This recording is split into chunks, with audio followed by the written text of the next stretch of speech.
Hello and welcome back to Grim Survival. It is Monday, August 12th, 2019. It's a very gloomy day here in the south side of Chicago. We are expecting rain in the area, I believe. Fortunately for me, it might not arrive until I'm driving out of here, but unfortunately for me, I'll probably drive into it anyway on my way to where I'm going, which is somewhere on the east side of Indianapolis today to drop off a bunch of junk that I don't care about. I think it's t-shirts or something like that. I don't know.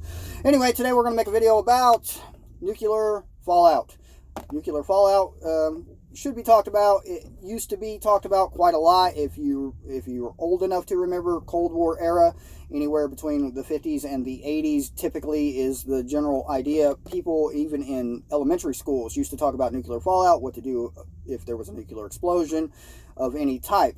Nuclear fallout can be caused by nuclear explosions, nuclear power plants, anything nuclear that explodes, basically, is the general basis to it. Nuclear fallout is basically a radioactive material that gets shot into the atmosphere upon a nuclear blast. Basically, when something explodes, things fly. But no matter the size of the explosion. If you've ever watched any of the videos, if a channel I'd recommend, Demolition Ranch. If you've ever watched Demolition Ranch, they like to blow stuff up. Well, at least they used to blow stuff up in the earlier videos.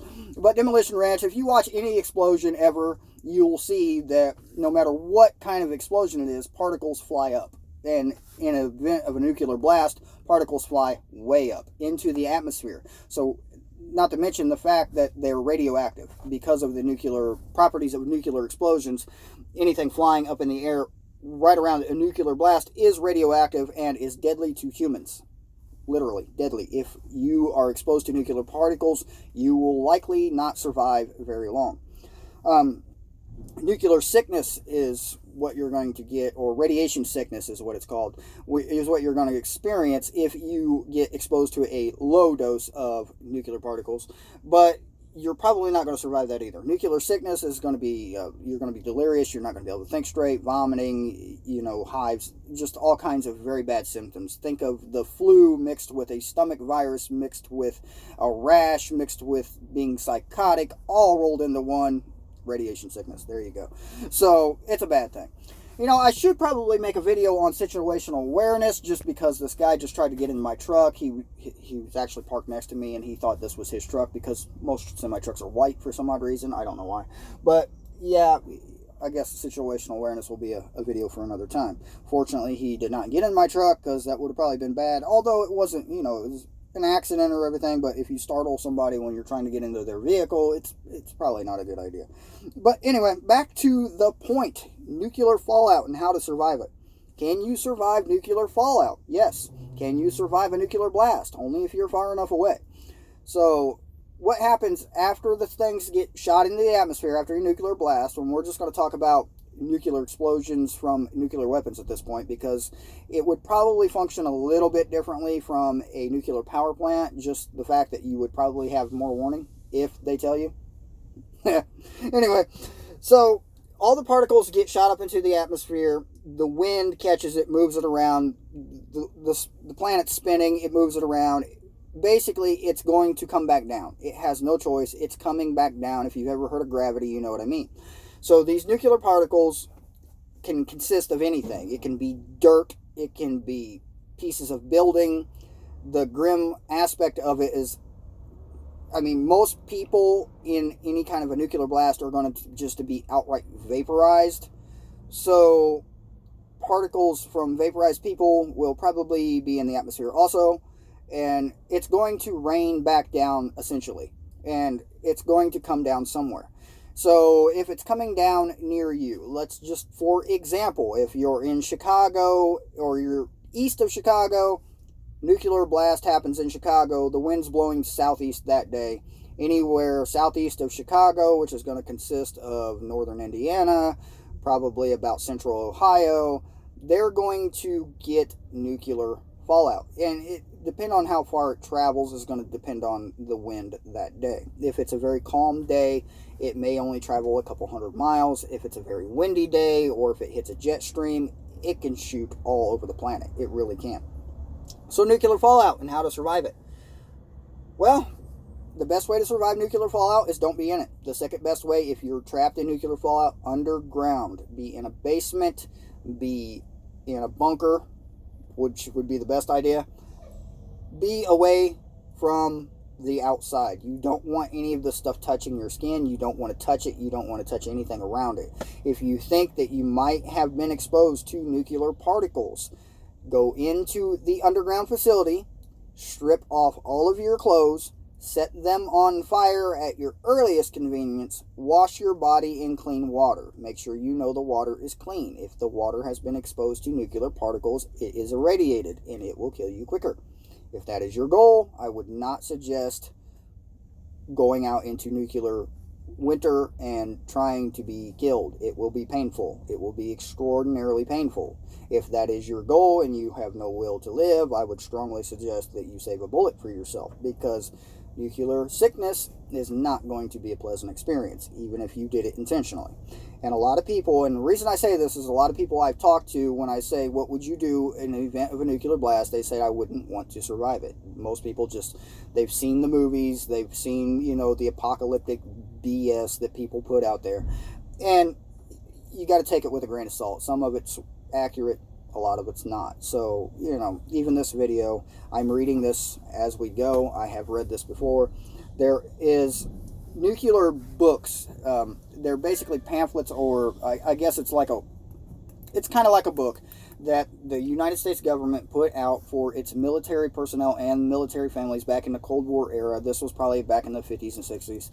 You can get access to this book online. I don't know what it's called right now. You can look it up. If you watch a channel called Full Spectrum Survival, he reads it to you in some of his videos near the end. And he gives you a lot of tips on how to survive nuclear fallout. Distance is your friend when it comes to a nuclear blast. If you are, we're going to use Chicago as the example because that's where I'm sitting. I am probably about 40 to 50 miles southwest of the center of Chicago. If a nuclear blast hit the center of Chicago, I would probably survive the initial blast. Would I survive very long after the fact? That is extremely questionable. One thing it would depend on is how much warning I had, how much traffic is in my way, and how willing I am to run people over in this truck. And I won't answer that question because you would not believe the answer if I did. Anyway, so sheltering is the best thing. You do not want to be in an above ground facility. I mean, if you're in an apartment building and you are on the second floor, you are getting exposed to more radiation. Third floor, even more than the second floor. And the higher up you go in the apartment building, the more radioactive particles you're going to be exposed to. Particles. What is a particle? Particles are things you typically cannot see. They are small, very small. It's like dust flying in the air. It's literally like dust. It can get through your windows. It'll come through your vents in your car. It will get to you. Do not try to shelter in a vehicle. Do not try to shelter in a mobile home. A mobile home is nothing but a big vehicle. Don't do it. Get out. Go somewhere underground is your best bet. If you cannot get underground, first floor of your house, in the most centralized area, or an area without windows. If you live in a winter type area, plastic your windows. Put your plastic up if you know nuclear blast has happened anywhere within 1,000 miles of you. Prepare, because it could hit you. There's no guarantee it will, and there's no guarantee that there will be any accurate report on where this nuclear fallout is going to occur. There is plans in place to tell you where nuclear fallout is going to occur, but the accuracy of that is questionable at best, in my opinion. I would not trust the weatherman to tell me where nuclear fallout is going to land. I'm just not going to trust the weatherman on that one. Sorry, but no. Do you really even trust the weatherman to tell you where the rain is going to happen today? I mean, think about it. If you don't trust them to tell you accurate weather, how can they accurately predict where the wind is going to take particles? They cannot accurately predict it. Even if they tell you they can, they lied to you. So basically, here's a diagram of basically how many nuclear particles you're going to be exposed to. And I don't know if you can actually see this or not, because, yeah. Basically, it's the same thing I'm telling you, because I'm reading it from here, so of course it is.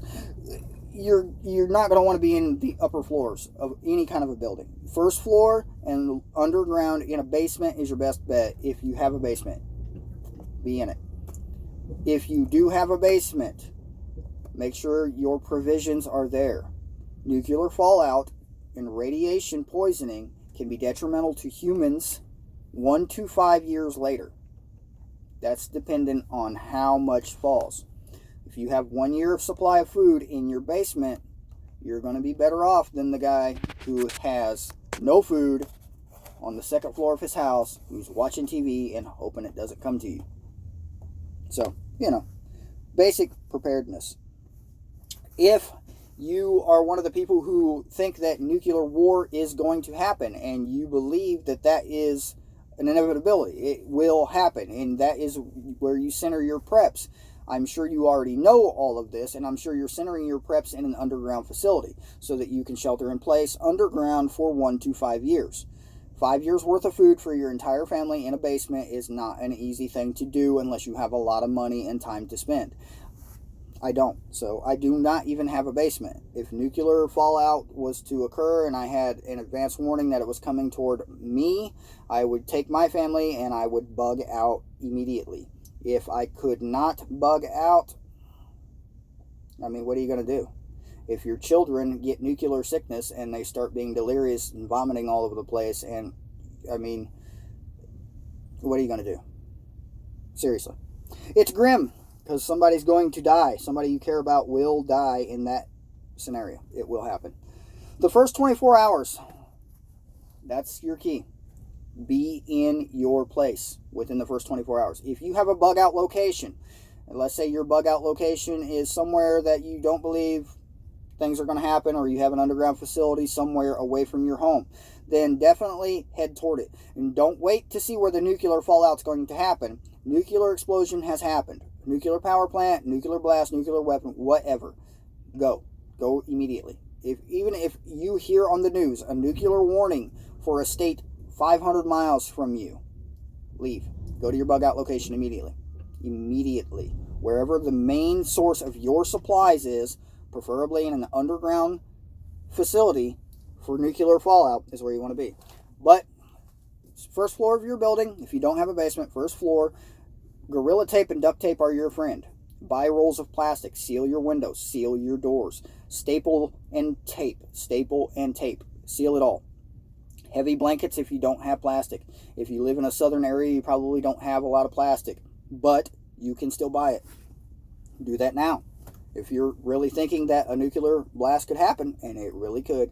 If you look at Iran, North Korea, all the other countries that just don't like us, the possibility of random terrorists coming across, southern borders or even northern borders with nuclear devices, it's possible. Why isn't it possible? It's pretty easy to make a nuclear device nowadays. It doesn't really take that much knowledge to do it. You can find a lot of the information, if not all of it, online. I'm not going to tell you where. So, subscribe to Full Spectrum Survival. He does have a lot of videos on surviving nuclear fallout. I do not have a lot of information. I'm not going to give you all the particle densities. I'm not going to tell you your percentage of survival, being how far away you are. I'm just going to tell you to go in a basement, hide, and hopefully your food and water stay uncontaminated. If any kind of particles from nuclear fallout get to your food supply is going to be unsafe. That includes your water supply.